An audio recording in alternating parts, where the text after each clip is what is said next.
Okay, so this is where we left off last time with our baby bot mostly working. One thing we haven't done as of yet is done anything with the head elevation. So today I think we should do something with head elevation.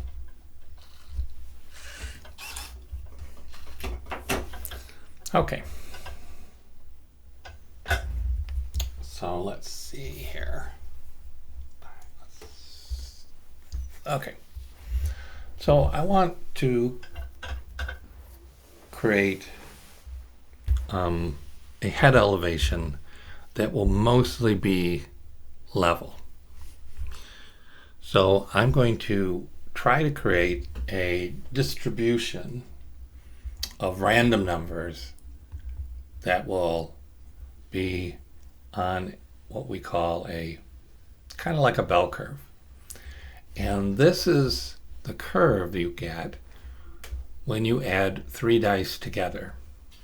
This is 2 dice together. This is the probability of getting any given number, 2 dice and 1 dice. 1 die.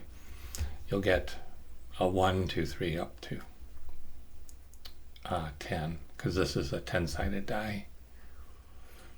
So when we add 3 of them together, 3 random numbers are added together, you get a bell curve. So let's do that. Let's use that as the basis for getting our bell curve. So we're going to create a function, and we're going to call it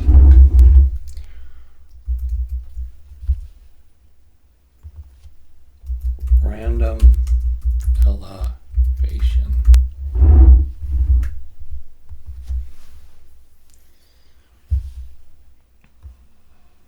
Put it over here. So what we're going to do is we want to return a number. And the number that we want to return is going to be by adding 3 random numbers together. And the numbers we want, the random numbers we want, let's see here, pick random. I want to choose between, okay, this is where we have a problem. As you can see, head elevation down is 47, head elevation up is 127, and the middle level is 100. So these numbers are not quite what we want. Let's change that a little bit.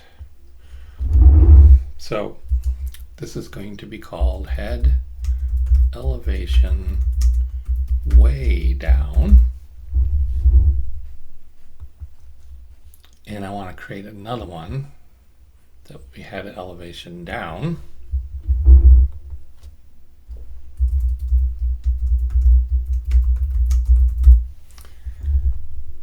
And I want to calculate it.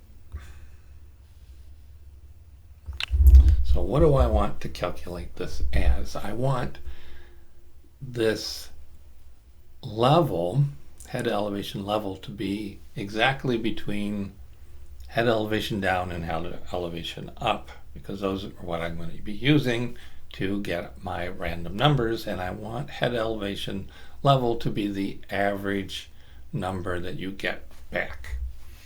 Okay, so I'm going to have to do some math, and I'm going to want to say that I want head elevation level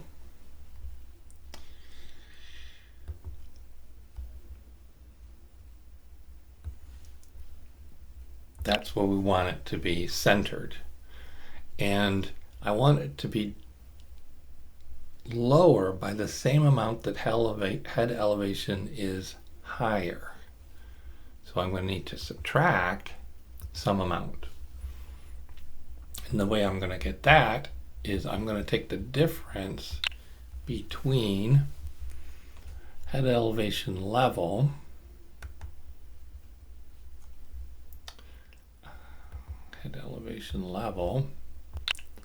and head elevation up.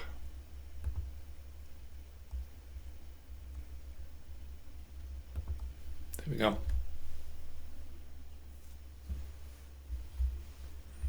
So head elevation up minus head elevation level will be 27. And then we're going to subtract that 27 from level to get a head elevation down that is exactly on the other side of head elevation level by the difference. Now the reason I'm doing this way by calculating it is that now I can change these numbers if I need to, and this will still work. It'll still be the same thing. Okay. So now we want this to be from head elevation down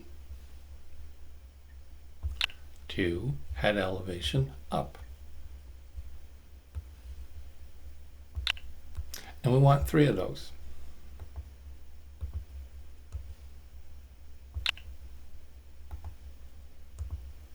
Now notice this is not the same as taking one of these and multiplying it by 3. Each time we call this pick random, it gives us a different random number, and we want 3 different random numbers. If we take the same random number and multiply it by 3, all we've done is scaled it. It's still a linear selection. So as we were looking at these, if we use only one random number, it's linear. Each of the different possible numbers are of equal probability. If we get 2, we get this, but if we have 3, we get this bell curve sort of thing. Okay, now that's too big, right? That's 3. That could potentially be very, very large. So we need to now divide that by 3. I think this, there we go. That'll grab all of it. Put that there.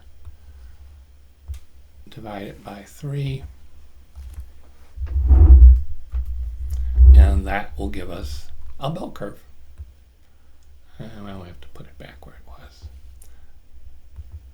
It's a little long. All right. You have to hold it by this. And there we go. All right. There we go. We got it. So that's our random elevation. And again, it should, because these two are equally distant from the midpoint, the level point, we should mostly get back something near the level, head being level. So it's not going to be very drastic when we use this.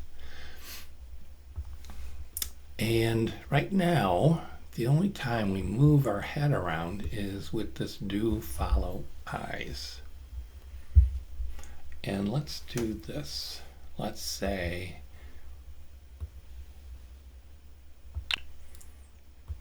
so we want the new head elevation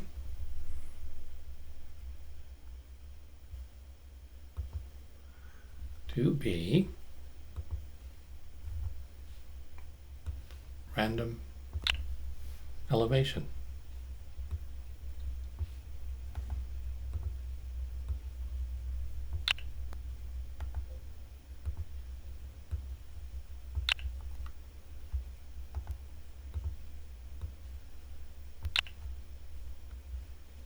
And what I'm going to do here is I'm going to go ahead and put this just by itself. I'm going to give this a 5.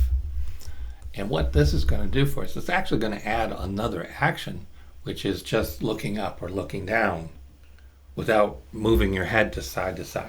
So that's a whole nother action that we can add in here. And we're going to give it a fairly short count because, again, we're not moving our head that much because we're using that bell curve. I'll actually lower that down to 4. All right, so that's going to move our elevation around a little bit. let's go ahead and load that up.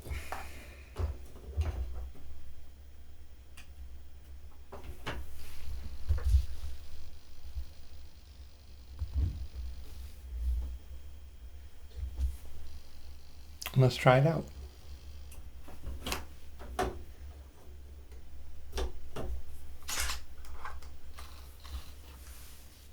There it goes.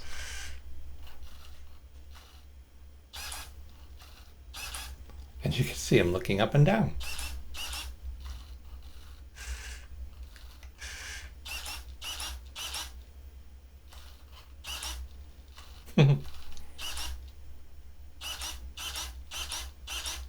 Okay, enough of the blinking. We're going to have to fix that a little bit. But now the head is moving up and down, and that's a good thing, as you can see. It's not outrageous. It's just kind of subtle. It just adds a little bit more to our robot's personality.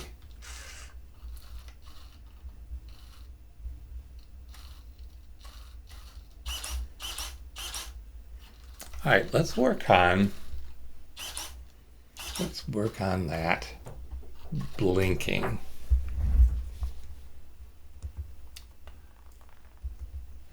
All right, so that has to do with our finite state machine. Here's where we get our personality.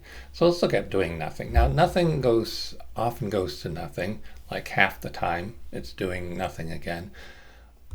And I'm going to add some more stuff to that. Okay, another 4.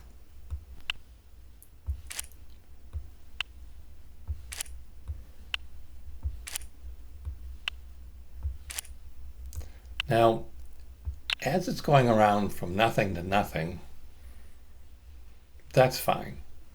When it comes out, it needs to either be looking around, following eyes, or blinking.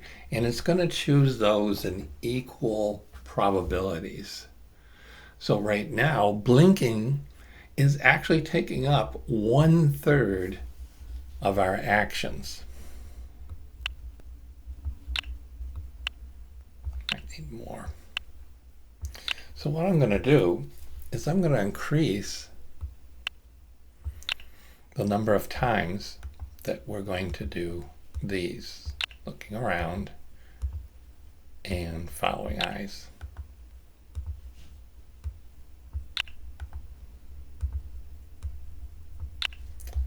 In terms of blinking. So I've got 6 versus 1.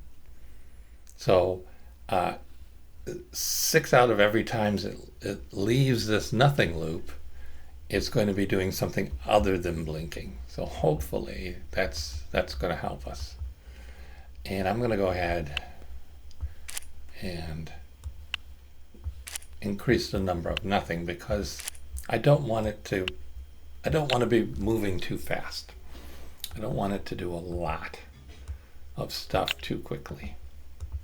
So nothing, by having this loop, nothing only takes 10 counts, as you may recall. Let's see, do nothing. I think it's under here. Yes. Do nothing is right there. We do 10 counts of nothing. And so what we're doing here is we are basically, by having a probabilistic exit to a loop where nothing goes back to nothing, it does 10 counts, nothing goes back to nothing, it does 10 counts. We are having a variable time.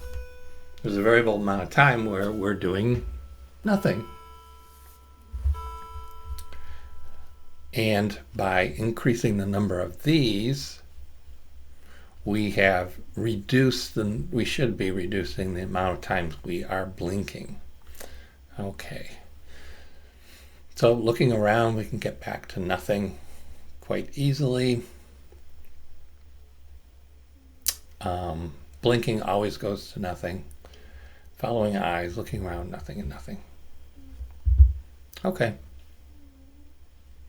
I'm going to take one of these out.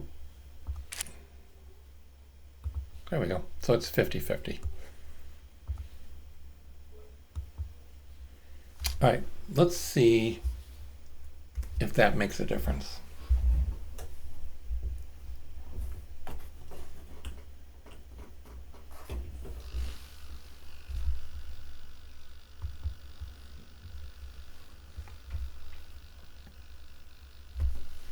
All right.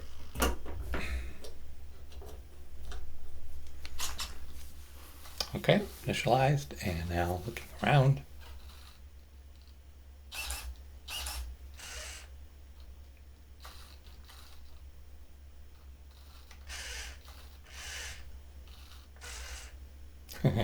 the the side-to-side servo is a little bit squeaky. I think you could hear it on the microphone. What is that? Why are you so squeaky? I think that's just the servo that I chose to put in there.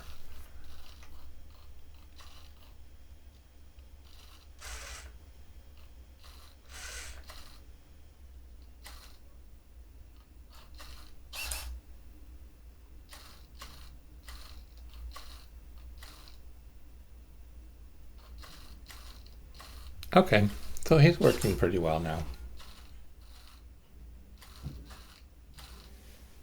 All right, thanks for watching, and I will see you in the next video.